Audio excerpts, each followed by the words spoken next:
Alright guys, welcome back to the most amazing gaming channel in the world. Today I want to be going over... What was that? Oh, that is interesting. Old damage for 2 hits, new damage for 3 hits. So it looks like they did buff something. If you guys see that, that is very, very odd. I've never seen that. So the old damage from something is 160% of your physical power for 2 hits. That is odd. Very, very odd. I want to see what that would be. Because it's just right there. Nothing else. So old damage goes to 390 plus 160% for 2 hits. New damage goes all the way up to 400. See, that's a buff to whatever that was. So let's see. It looks like this may have been the absolute new one. It's 130 for 420 for maybe 3. Yeah, that is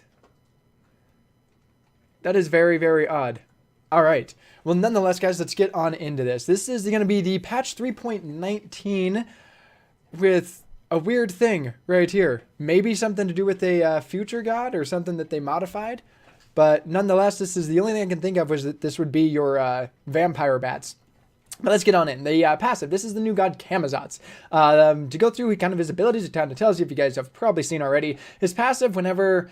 Well, he gets a 5% lifesteal and healing, which is pretty cool if you have someone on your team like a Terra, because he'll get 5% more of that, which is pretty nice, or a Ra, or anything like that, meditation. That's all going to proc off that.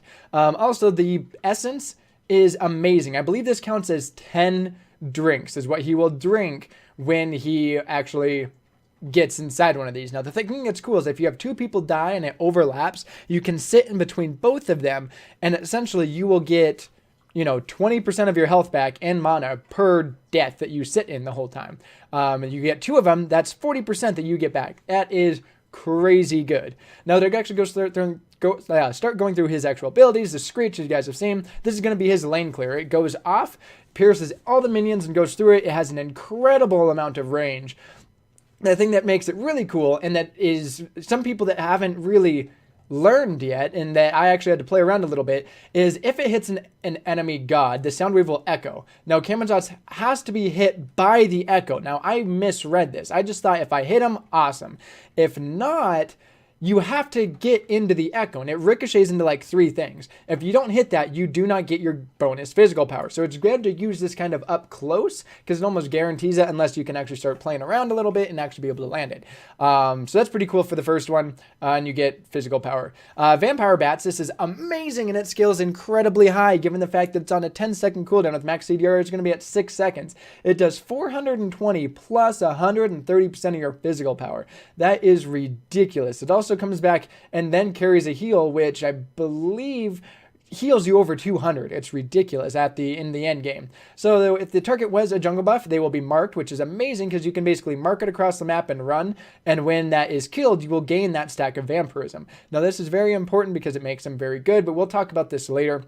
Marked monsters will not provide Camazotz another stack of vampirism, so you can't like double up for 3 monsters and then have it be killed and you gain all 3. Camazotz will leap a short distance. Now, this is a very short distance. It's a little bit longer than it would basically be like 2 Serkit ults to kind of try and put it in perspective. It's nothing like a Hoonbot's ult or jump or anything like that. It really is a short jump. I'm trying to think of anything that it would relate to, but you can barely jump over a wall in the practice arena, and you can't even jump over a buff wall in Conquest. And then there's last ability, and for this, you jump, you deal damage, and you heal yourself based on how many people you hit, is the heal. Now, the last one is Camazotz's ult, which is amazing. You fly into the air, you become untargetable and CC immune for 3 seconds. Now, while flying, you will sweep forward, and it is a really quick sweep, but it's pretty easy to avoid because you will sweep down and go forward and hit. All they have to do is run the opposite way, and then they're going to be able to evade it. But you do that up to 3 times, and you land on your 3rd time, and no matter what, you will attack after 3 seconds. You hit more than 1 enemy god in a single swoop, the damage will be increased by 10% damage per god, which is amazing because you could hit this and basically essentially hit 50% more if all 5 of them are there. Some of the skins, pretty cool. I don't really want to go through those. Those aren't a big deal. I don't care about the achievements or the Odyssey stuff. The item changes is what's actually important. So Gem of Isolation now is a luxury item They were talking about it. Basically, just increase the magic power from 70 to 90 to what? Compete with more popular items. I think this is crazy good. I already thought Gem of Ice, so I think it was for the amount of, the cost would be the only thing that I could think of. So it is rather expensive, but it's very good with certain gods like Poseidon. That's going to be a huge buff for him. This may be actually picked up possibly by Zeus just for the fact that, he does have, if you can hit this in an ult, they're going to be slowed, and then you can continuously slow them. Going to be pretty good, but, things like Poseidon are going to take the most mountain, Aphrodite, Jing Chen.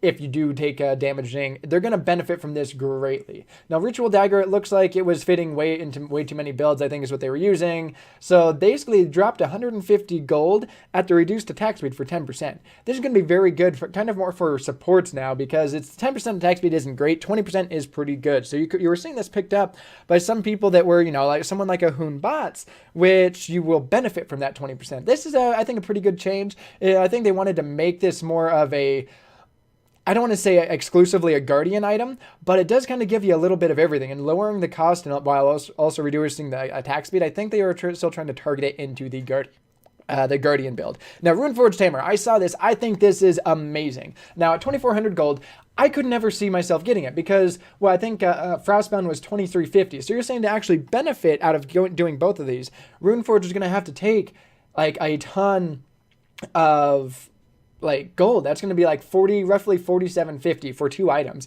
and one it doesn't even give you that much power really for what it was. But at this point, I could see this going and being built into a Raven build at this point. It is now only 2,000 gold, which is really good for something that is going to be this powerful. Someone like an Osiris, I could see this going on as well. So slow strongs on their god, i.e. Osiris, possibly Ravan, or you want to build it with Frostbound Helmer, they're going to be able to do this. Now, they did reduce the physical power because of the huge gold drop of 400 down to 30. That is fine, but it increased the aura damage on it from 10 to 15%.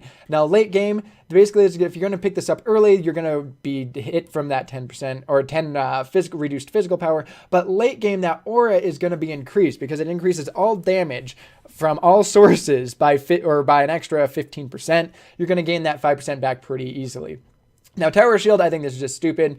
It was decent, but, they were just trying to give it more reason. That's not too big of a deal. Now, Shock, this is a kind of irritating. They essentially made this just one big dumbed down of Shock. So what Shock used to be able to do was he was able to, and I'll actually pull it up here really quick just to show you guys. Basically, if you ulted with your axe out and you hit that axe, they were knocked up, which I think is great because Shock doesn't have a lot of CC minus the slow from his stun or from his rain.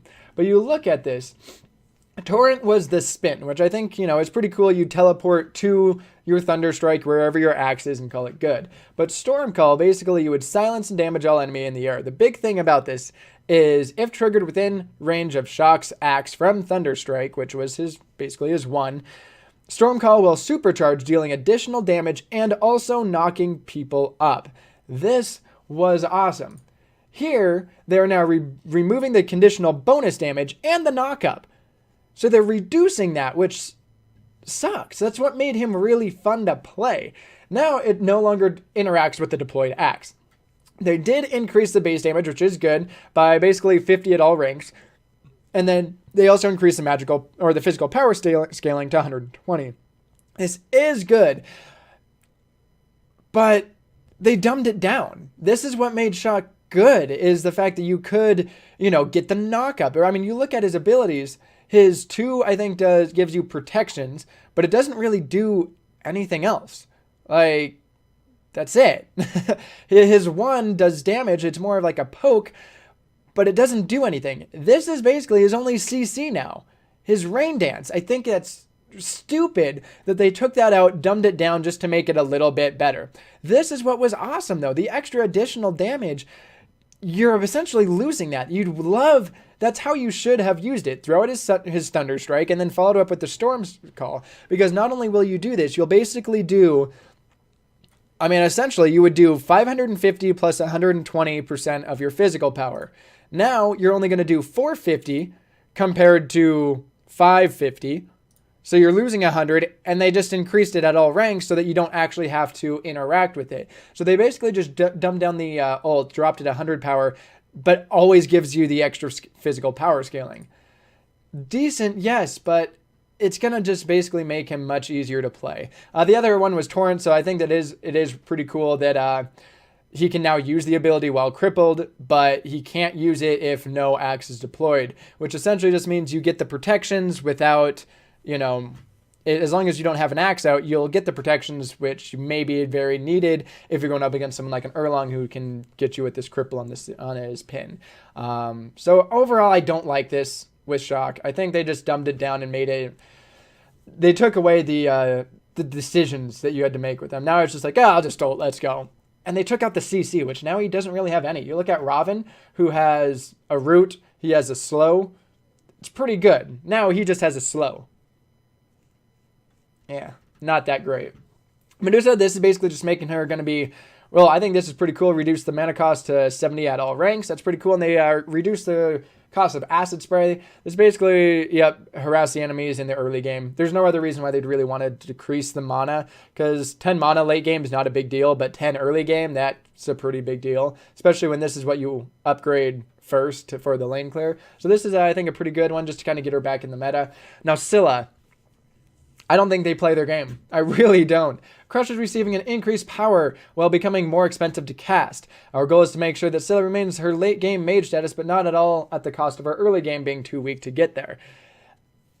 I don't get this. Scylla will now be a potent overall to help balance her early game and late game differences. She will need to be able to play carefully because she's more prone to running out of mana. You know what you do? You get Doom Orb and you can use the passive on Doom Orb, or not Doom Orb, Soulstone, my bad.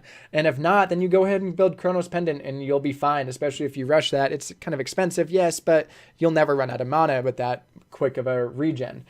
Sentinel, seeing the adjustment to Shock's Torrent, which is kind of cool, but yeah, so basically the Sentinel, you can now deploy the Sentinel while crippled, but you just can't leap until. I think this is kind of cool because it was kind of annoying that when you were crippled, you couldn't at least get the ward out and get ready to. You'd basically have to wait until you were done crippled, then throw out the Sentinel, and then leap to it. It was kind of irritating, especially when people know that you're going to throw that out. They can just keep running past you and be able to take you out pretty quick. So I think that's at least pretty cool that you can get that and be able to not teleport, but leap rather quickly. Now, Crush, they increase the mana. Now, this is going to, yes, it's more potent, but it's her late game.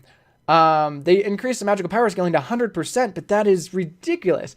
Scylla, now, usually I'm pretty good with most gods. I like to at least think I can do somewhat good. Scylla is, and what I believe is the hardest god to play because the skill shots that it takes to actually use her. I think her ult is the longest essentially wind up, and that's saying something because even Jing Chen, his ult takes less to do.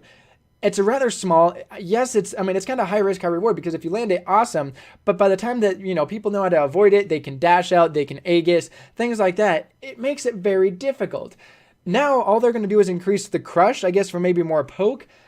I don't think this is good. I know that Smite, after actually looking into everything that they do, they like to buff strengths and keep weaknesses. There's so much more they could have done to actually buff Scylla if they wanted to, reduce the cast of her, her ult, things like that. Her one thing, they just increase the speed on her dogs so that they're on Sikkim so that they could actually land quicker and you wouldn't have to lead. Anyways, I know this is what makes her very strong, is her Crush, the fact that you can poke immensely, but I don't know. This is crazy. Like, this is ridiculous. All right. Anyways, Susano, we're going to go into this. I was kind of looking at some of the stuff on the PTS. I think it may have been bugged. It could have just been me. It could have just been that match or whatever, things like that. But essentially, his Typhoon, his ult, will now only apply a knockup when fully charged. I think this is awesome because I hated someone, casting it, throwing it away real quick just to get the knockup and the CC, and then being able to kill from there because it's Susano. Now they have to fully charge it and then throw it up to knock it up. I think that's a good change. And then basically Storm Kata, his 1. Basically it increased the precast time for the first slash from 0.1 to 0.4. So that is going to be pretty good. So now you can't just 1, 2, and then get out within 0.5 seconds. The damage is from the first and second attack is reduced down, pretty I don't want to say drastically, but 35 at max ranks, 15 at the early. Looks like it was just kind of scaling 15, 30, 45, you know, what is that, 60, I guess maybe not, 30, 35. So I guess they did kind of nerf that. 15, 20, that's what it is. It goes up by 5, my bad. I'm bad at math. 15, 20, 25, 30, 35. So reduced at 5 at each ranks, increasing starting at 15. The third attack, though, is really cool now. You won't be able to do all the damage within the first 2 and then get out. You're now going to be able to do damage with your dash. So it's going to essentially act as like a nemesis dash. The third attack, I think, is going to be pretty cool. I think this is a good change. They finally got him pretty balanced now. They did everything, and I think he's now going to be good. Now, you're going to see the pros go, oh, he's not good anymore, blah, blah, blah, they get other people. It's just you need to learn how to play him now. Now, I don't want to say learn how to play, but you need to learn the different aspect. He's now going to be a balanced god. He's now has a different, you know, attack. You can't do your damage and then dash back. If you want the full damage of your Storm Kata, you're going to need to dash through them. Now, they did reduce the scaling from 80 to 65, but they did increase this, right, or add this extra damage. So yes, overall, it is going to be a decrease in damage, but I still think it's going to be, I think it's a very, very good change. So yeah, that essentially wraps up the this 3.19 patch note. So hopefully you guys did enjoy, and yes, we will see you around. Thank you so much for watching. Until next time, have yourself a fucking amazing life.